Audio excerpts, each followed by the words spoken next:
Hello, welcome to another episode of Thick Slices and Deep Cuts. On this evening's episode, and as you may recognize the song in the background, I'll be discussing the discography of Van Halen. So this is going to be a new series that I start called Radio Giants. So Van Halen would be is the first band to kick this off. These would be bands that I grew up with that maybe aren't like considered like progressive rock or some sort of extreme kind of metal or modern day heavy progressive kind of band. These are just like rock bands that are just good for being rock bands that were big on the radio, big on MTV, big when I was like a kid growing up. Van Halen was one of the first bands I got into as a kid. Just loved them, and I don't care if you like prog rock or extreme metal. The guitars and drums, it's all about guitars and drums. And Eddie Van Halen is probably the most important guitar player, I think, period.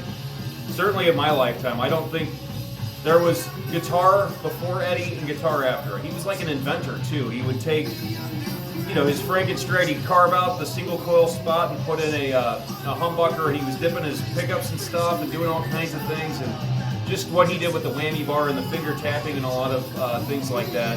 I'll have to keep it moving here. I think most people know the history of the band, so I'll actually do this chronologically. I'll give each album a ranking, but it's not really about the ranking. It's just a chance to talk about Van Halen.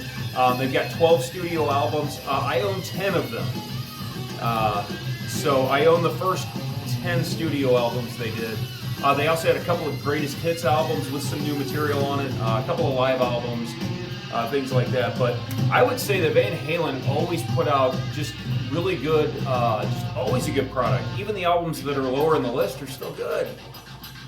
They really only have one album that was really odd, but outside of that, I think everything they did was excellent. And again, my ranking isn't necessarily what I think the best albums are; it's just what my favorite ones are. So you'll see that trend in my picks here coming up.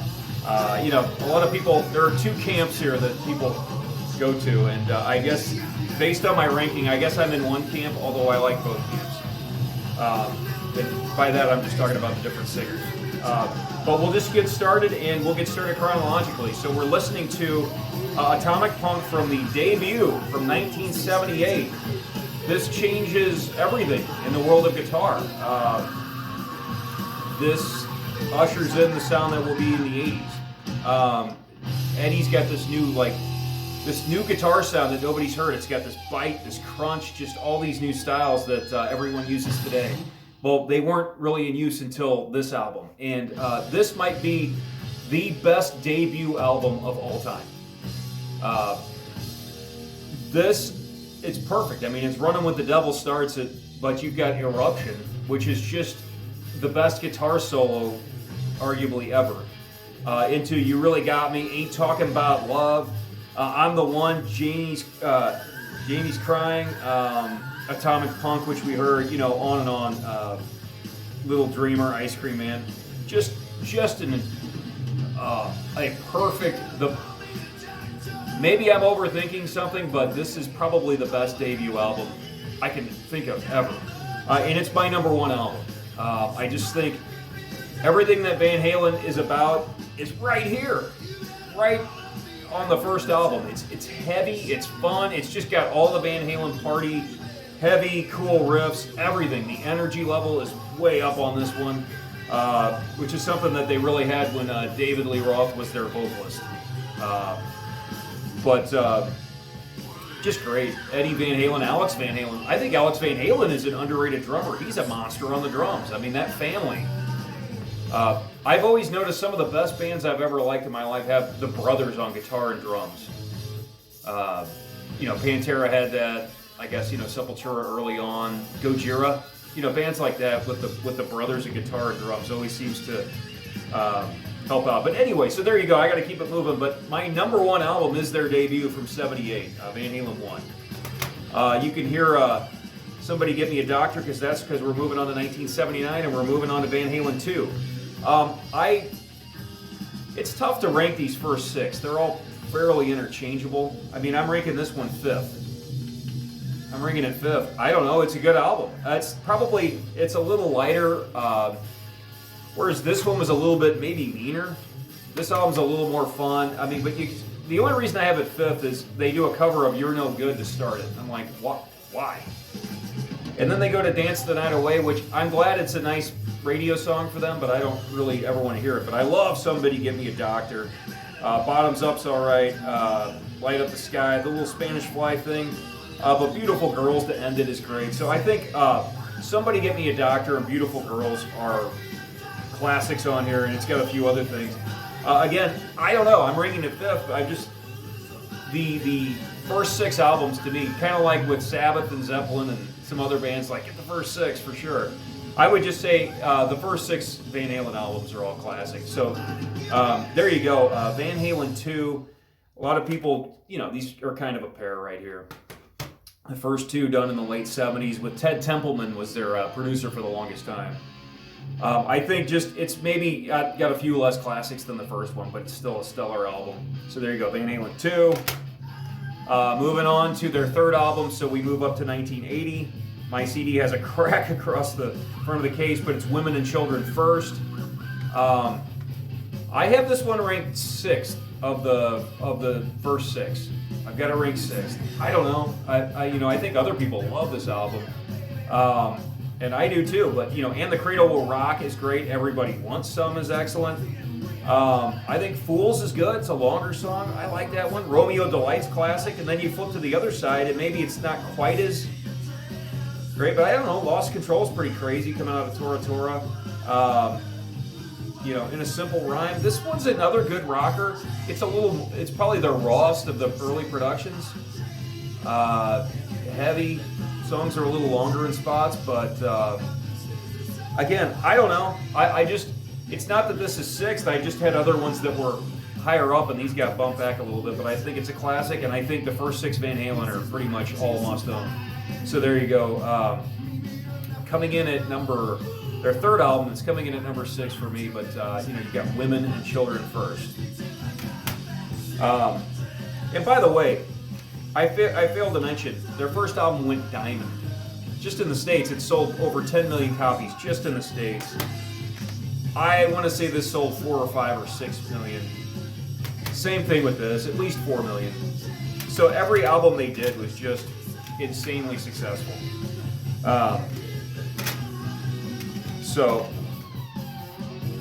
All right, moving on to their 4th album now from 81. So they're putting an album out every single year. And I've got Fair Warning, and this is my number 2. I've got Van Halen 1 as my number 1. This is my number 2, is Fair Warning. I think Mean Street is great. We're listening to Unchained. It might be my favorite Van Halen song. I mean, the guitar crunch on this song is massive. Dirty Movies is great. Hear About It Later is super catchy. Sinner's Swing. So This Is Love, and then they got the weird one at the end. It's like 2 2-minute songs to me that kind of create one. And it's Sunday Afternoon in the Park and a 1 Foot Out the Door. It's cool, dark experimentation where Eddie, even early on, he was wanting to use synthesizers. So he was always kind of playing with keyboards a little bit. And that would become a bigger thing as they moved on, especially in the 80s. But I couldn't believe this is their lowest selling album of the first 10. It only sold 2 million. Which, that's platinum. I mean, that's double platinum, and that's great, but compared to everything else, this is their lowest seller of the first 10. And I think it's just because they have Unchained, but I noticed when you look at greatest hits compilations, that's the only song that you ever see from this album. They had the greatest hits volume 1, which was really good, but they had to get to all the hits because there's only, they only had like 14 originals. So you were getting 1, maybe 2 songs per album. But then they did Best of Both Worlds, which is a greatest hits double CD, and they still just only had Unchained from here. So, I don't know. I love this album. I think Eddie's playing on here is just great. He's just all over it. I think this one just maybe suffers from not having hit songs, but I think that's probably why I like it more, because there's no ballady, happy, any of those types of songs out here. It's just all good stuff. Mean Street is great. Unchained is one of my favorites. It's just from beginning to end. So there you go. Their 4th album from 81. It's my number 2, Fair Warning. This is about the deepest cut you're going to get from the early days. It's called The Full Bug, and it's from this album called Diver Down, which most people would say is their least favorite of the David Lee Roth era. but it's my number 4, and I have a history with this. When I was like 8 years old, I had this on vinyl, and I just have great memories of listening to this from beginning to end. And I'm still listening to it from beginning to end all these years later, but I can see why somebody would put it lower. It's like a hodgepodge of covers and short songs and goofy things like Happy Trails and Big Bad Bill, Sweet Will You Now. And it's got a cover of Pretty Woman, and I'm supposed to not like a Roy Orbison song. I kind of like their version of Pretty Woman. Where Have All the Good Times Gone? I've never heard the original, so as far as I'm concerned, it's a Van Halen song. Dancing in the Street, this is a great cover of that song. I love The Full Bug. I love Little Guitars. Secrets is good, Hang 'em High. The little interlude, Cathedral's good, so Intruder that goes into Pretty Woman. So I'm just a big fan of this album. It's just an enjoyable listen to me. And I'm biased because I've just it's been a part of my life forever, and I've just had it memorized since I was like 8 years old. But there you go. Coming in at number 4 with their 5th album in 5 years. They've been putting out an album every year. This is from 82, Diver Down. All right, so we move on to, they actually didn't put out an album in 83. And then when they returned, this came out like literally like January 1st, 1984, and it's called 1984. And it's the 6th and final album with David Lee Roth as the singer for some time. And this was my introduction to the band. I think MTV was playing Jump. And even though I never want to hear that song again, I'm pretty sure that was what got me into the band, was that song. And then I think once I heard Panama, I was in. You know, I was sold. Top Jimmy's a great short one. Drop Dead Legs is a great deep cut. Hot for Teacher is just one of my favorite songs. Incredible drumming, incredible guitar playing. What an incredible video. It's like my favorite MTV videos, Hot for Teacher. I'll Wait. Michael McDonald came in and co-wrote that song, and there's a lot of, that's one of those keyboard, Eddie's doing the keyboard song. I kind of like that song. I'm not saying it's great, but I like to listen to it from the drummer's perspective, because Alex is really controlled on there. He hardly ever gets an accent symbol on that one, but he does. But when he does, it catches you off guard. Girl Gone Bad, that's a good old one that they wrote for this album. House of Pain's good, so this album is great. I have it as my number 3, but it's just so well produced. By the way, Ted Templeman produced all of these first 6. So I have it as my number 3, but I mean, you can make an argument that this is their first or second best album. Oh, by the way, this sold 3 or 4 million. This goes back up to Diamond. I think this sold 12 million maybe or something like that. So Van Halen, everything was multi-platinum. 2 of these albums were Diamond. So Van Halen was just selling music like nobody else at this time. And so I don't know if you noticed this, but my top 6 are all the first 6. I love the David Lee Roth era, for sure. I think these are all classics. But that doesn't mean that I am like going, well, I only like Roth, I don't like Hagar. That's not true. I like the Sammy Hagar stuff. I just find the Hagar albums, there's songs that I, like styles I don't care for, or songs that I just skip. But they all have good stuff on them. And so we'll keep moving. David Lee Roth steps away in 85 to pursue a solo career. I don't know, maybe Van Halen, they didn't want him in the band anymore. I'm not sure. And while David Lee Roth, a lot of people say, well, he's not a good singer, he's just a showman. Well, whatever, it worked. He was great for the band. But he's gone with his solo career, and now we're on to Sammy Hagar entering the band. And the first album they put out in 86 is 5150. And this is my number 10, which would mean it's my least favorite of the 4 Sammy Hagar albums. And I'll just say this about the Hagar era. There's not really anything separating these 4. They all have the same types of qualities. The productions are great. Like this one is, I forget who produced it. Mick Jones of Foreigner and somebody else. So this is not Ted Templeman. And they come out of the gate with Good Enough, so they still got good energy. And it sounds like it could have come from the Roth era. And Sammy sounds great on this, by the way. He's a great singer. He delivers awesome vocals. The sound is a little different. I mean, it's still Van Halen, but they're definitely, it's 86. I think they're trying to get a classier sound, a more respectable sound, maybe. Good Enough's great, and Get Up is a ripping one. Just great ripping drums on that. But, Why Can't This Be Love and Dreams and Love Walks In, those are 3, just synthesizer-y, ballady ones that I'm glad it made them money. I just don't want to hear those songs. So it's hard to knock this album for writing the hits. I just, and then so Summer Nights is okay. Best of Both Worlds is probably my favorite thing on here. And then it kind of finishes a little bit forgettably with the title track and Inside. And so that's my thing with these albums. It's great production. I think Sammy Hagar sounds great. I don't think they've lost their fastball. I think they're just writing these hit ballady saccharine type songs. I mean, Why Can't This Be Love? That's what dreams are made of. Love Comes Walking In. I can't listen to those. They're making music there that's not designed for me. The last two tracks, like I said, a little forgettable. But Good Enough is good. Get Up is good.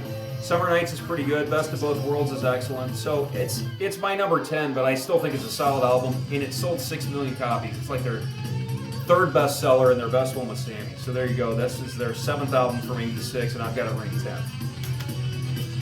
Moving along. So now we move to 88. They've got yet another producer on this one. Looks like it's just Don Landy, who kind of helped on the previous one. And you've got OU812. And I don't, these could be interchangeable as far as the ranking, because they're basically the same. The production here is a little sonically, it's probably one of their weakest productions, certainly during the Hagar era. But, I like the song Black and Blue. I like Cabo Wabo. I like Finish What You Started. I hear people rip on that song all the time, but I thought that was a cool little song. Source of Infection, I think, might be coming up next. I like that one. That's the big ripping one. All Fired Up's okay. Feels So Good's okay for being sort of a keyboardy, somewhat ballady song, but I kind of like that. Sucker in a Three-Piece, I don't know. When It's Love, that's the ballad. That's When It's Love. Sounds like Love Walks In, Why Can't This Be Love, Dreams. I get all these ballady hits mixed up on these albums. But it still has, like I said, Cabo Wabo, Black and Blue, Finish What You Started, All Fired Up, Feel So Good's okay. Mine All Mine is okay to start. It's okay. Like I said, this could have been my number 10, but it's actually my number 9. And that is OU812. And so, let's see here. So moving on, now we're done with the 80s. So we had 2 albums to end the 70s, and then we had this run through the 80s, and you change singers and you change eras. Well, now you're into the 90s, and now it's 1991, and now you're on your 3rd album with Sammy Hagar. And you're bringing Ted Templeman back on board to produce along with Andy Johns. And they do For Unlawful Carnal Knowledge. And this might have my favorite song of the Hagar era, Pound Cake. I thought that was great with the drill and the electric guitar. I think Judgment Day is good. It's got good, fast energy. I always felt like a lot of the Hagar stuff didn't always have quite as much energy as the Roth era, but I will give credit where credit is due. And, I think 5150 had a couple of upbeat ones, and I know that OU812 at least had this song. And so Pound Cake's good, but now Judgment Day is upbeat. And Spanked is kind of funkier, slow. Runaround's great. And by the way, Pound Cake is like the best. There's a bass line that Michael Anthony does on there that's just excellent. Then on this one, it kind of, the middle of this album is a little bit, Pleasure Dome's okay in spots, but it's almost 7 minutes long. In and Out's okay. It's just, Man on a Mission, The Dream Is Over, they're all okay. Right Now is different for them. It's got that cool piano. It's a different kind of song for them, but I kind of like it. If you're going to do those ballady hit songs, do them more like Right Now. I felt that was the best way to go about it. 3:16, just a short little thing. And then Top of the World is, I don't know if it was a single or not, but I remember that song being either on the radio or on MTV. So I think I'm ranking this 8th. And I think it's probably the best thing they did with Hagar. So then why wouldn't I rank it 7th? Well, just because I think this is probably the best album they did during the Hagar era. And it's this is their 9th album, and I've got it ranked 8th from 91.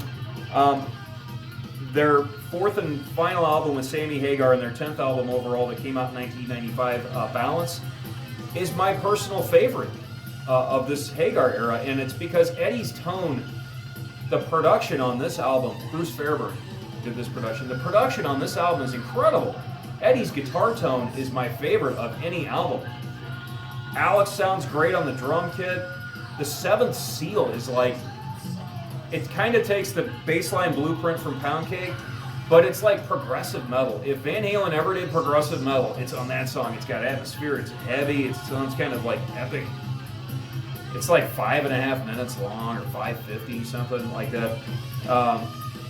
Then you got your hit, Can't Stop Loving You, which you may as well throw right on that same pile with Love Walks In and Why Can't This Be Love, and all those songs. Don't Tell Me What Love Can Do, that's a pretty good song. I think that was a single. It was probably the first thing they released from this. Amsterdam is one of my favorite songs they ever did. So I think the reason this is moving up to 7th in my favorite Hagar album is the production, the guitar tone is great, and the Seventh Seal and Amsterdam are, and you could take Pound Cake and pull that in, but those are my favorite songs that Hagar ever did with the band. Beluchatherium is later on in the album. That's an awesome instrumental. So it's just, I'm trying to see. Aftershock's good. So I'm not saying this is a perfect album, and I think For Unlawful Carnal Knowledge probably has more songs that I like from top to bottom, but I just think the strength of the songs I do like and the sound of this album is just great. So there you go. This is their 10th album overall, their last one with Hagar, but I've got it coming in at number 7.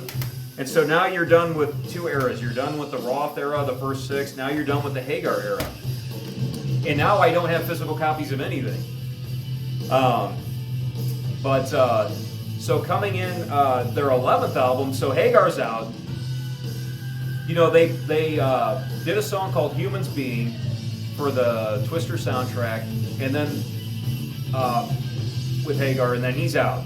And they bring in David Lee Roth to do a couple of songs, new songs. We May Hear one of them. Can't Get the Stuff No More, Me Wise Magic. And so that Greatest Hits is great just because the last 3 songs you can only find there, and they're all good. And again, Me Wise Magic almost sounds kind of progressive in the beginning. And so that happens, but then I guess that whatever they were doing with Roth, that was just like a little quick thing in the studio. Because they reappear in 1998, and they've got Gary Cherone from Extreme. He's doing vocals. And they put out, and I'll put a picture up, Van Halen 3. And this is by far my 12th of the 12. It doesn't really sound like Van Halen all that much. And that's partly because Gary Cherone, he sounds like a poor man's version of Sammy Hagar. He's trying to channel that, but these songs are just not memorable. They're kind of experimental, but not in a good kind of way. Songs are all long and weird, and I don't remember much of it. I think there was a video for Without You. One I Want is okay. Year to the Day is probably my favorite thing on there. I mean, Eddie sings the last track. Eddie's not a singer. The album is a mess. It's long, too. I think it's their longest album, and it's a mess. And Michael Anthony only played bass on 3 tracks. And Eddie did some drummings, a lot of the bass playing. He even sang at the end. And Michael Anthony said it felt like an Eddie Van Halen solo album. And it kind of sounds like that. It just sounds like Eddie just kind of tinkering with things that were very un-Van Halen-like at the time. His guitar tone isn't even great on that album. So it's just, I don't know if it's a terrible album, but it's just a weird album in their catalog. The only one that's like that, and I never find the need to go listen to it. And I don't own it. And it's coming in at number 12. And I just don't think it's a very good album. It's not horrible, but there's not a lot of good stuff on it. And then Cherone is, they go in to start a second album, and they just decide to scrap it. And he's gone, and then I forget the order of, they get back together with Sammy, and they do a reunion tour with Sammy, and then they put out the Best of Both Worlds double Greatest Hits album, and they do 3 new songs with Sammy. And It's About Time is a good one from that. But then I forget the other one, like something for breakfast and another song, and the other two are not very good. So they did 3 new songs with Sammy, one of which is good, the other 2 are not so good. But at least on their greatest hits, they give you 3 new things on each of their greatest hits. I think those songs all 3 were excellent on the first greatest hits. On the Best of Both Worlds, really only one.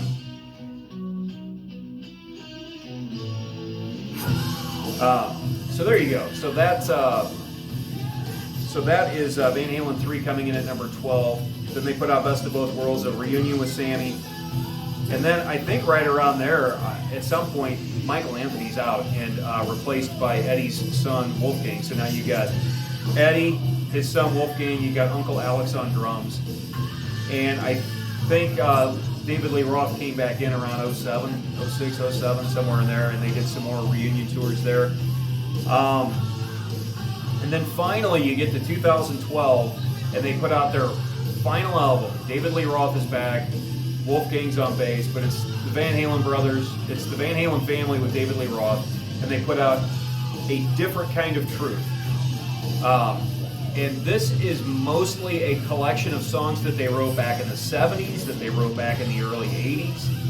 Maybe a couple of things they wrote around like 2004, 2000, somewhere in there. But it seems to me, in reading up on the background, almost everything that's on that album was written decades before. And it sounds good. I have it coming in at number 11. And it's not that I have it at 11 because it's bad. It's just I don't have a connection to it like I do with the first 10 albums. It's many, many years removed from a lot of those albums. And it does sound like classic Van Halen. It sounds like it could have been like Women and Children First era or somewhere around there. And so it's good for what it is. It sounds like they're doing a great job of recapturing that old sound, but I just don't think it's quite as classic as those first 6. What are the songs that were on there? She's the Woman is excellent. Chinatown's cool. Blood and Fire. That song Stay Frosty. I know why they call it Stay Frosty. It's basically I'm Your Ice Cream Man Part 2. They're just totally channeling Ice Cream Man from the first album on that. But I like that album. And so really, I'm ranking it 11th. I like that album. Van Halen 3, I just don't really see a need to listen to it. But these first 10, the first 6 with Roth and the 4 with Sammy, I think these are all good. Some of these are great, and they're all multi-platinum. 2 of these are diamond. The weakest seller of the first 10 was somehow, some way, was Fair Warning, but it still was double platinum at least. I don't even know how accurate those numbers are anymore, but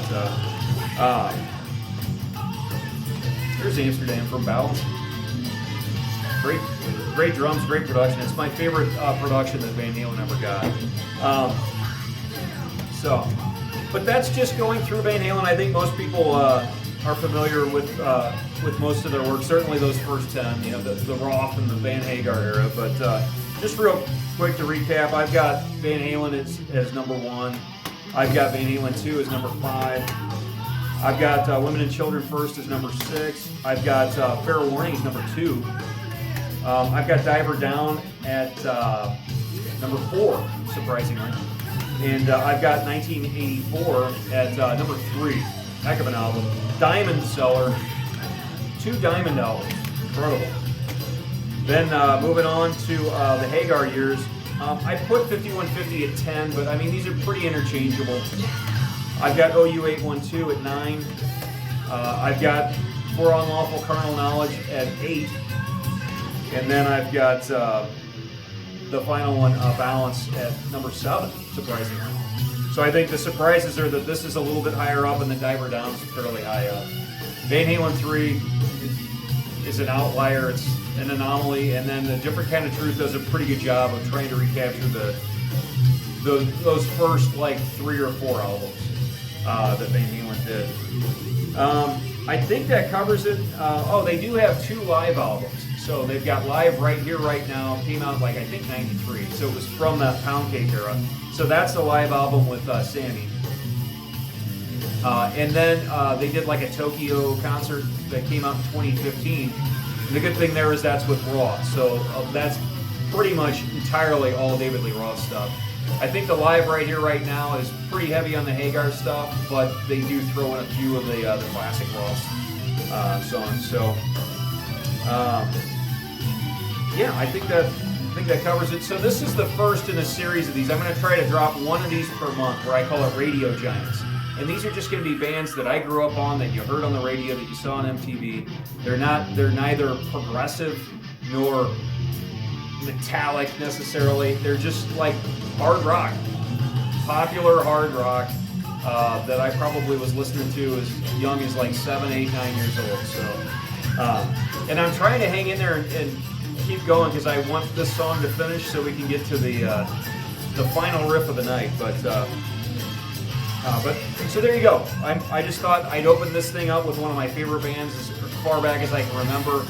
I would name a few other bands here, but I think that would start giving things away. So I guess just stay tuned for next month. So this is going to come out at the end of January, and then I'll have another one for February. I already know what I'm going to do. I kind of already know what I'm going to do for March, and I think I have about enough of these to probably do one per month for the entire year of 2022 here. So just trying to find other things to add to the show. You know, sometimes you look around, you're like, man, I've done just about every 70s prog band I want, and almost every extreme band I can think of, or all the modern progressive metal bands that are going. But I certainly have a vast knowledge and really enjoy bands like Van Halen, so why not find a way to get them on the show? So, but there you go. There's the riff for Me Wise Magic, kind of a progressive Eddie riff from their first Greatest Hits album. Okay, so that pretty much covers it. Thank you for watching, and I will see you next time.